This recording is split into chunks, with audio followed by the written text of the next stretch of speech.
সংগ্রামী জনতা, তোমাদের এক ভাই তোমাদেরকে আহ্বান করছে, আসো স্বাধীনতার বিজয়ের এই মাসে, ডিসেম্বরের এই মাসে আমরা আবার রাজপথে বেরিয়ে আসি, বিরোধী মত পথকে জালিমের জিন্দানখানা থেকে মুক্ত করবার জন্য রাজপথের লড়াই অবতীর্ণ হই।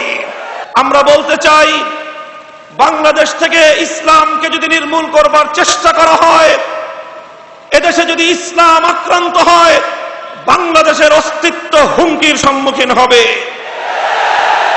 কাজেই দেশপ্রেমিক সকল জনতাকে আমরা উদাত্ত আহ্বান জানাতে চাই, যারা বাংলাদেশকে ভালোবাসো, যারা ইসলামকে ভালোবাসো, আসো আমরা হাতে হাত রাখি, দেশ এবং ইসলাম এক সূত্রে গাঁথা, এদেশে ইসলাম টিকবে, বাংলাদেশের স্বাধীনতাও টিকবে ইনশাআল্লাহ।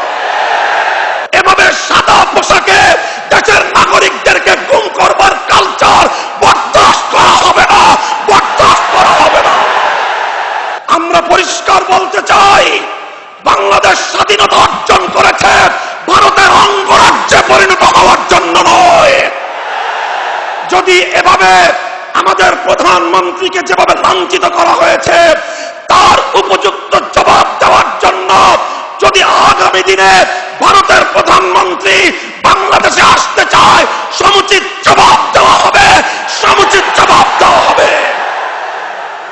যে উন্নয়ন করতে গিয়ে গরিবের লাশের উপর বড় লোকের অট্টালিকা নির্মাণ হবে, সে অট্টালিকা ভেঙে গুড়িয়ে দাও, সে অট্টালিকা ভেঙে গুড়িয়ে দাও।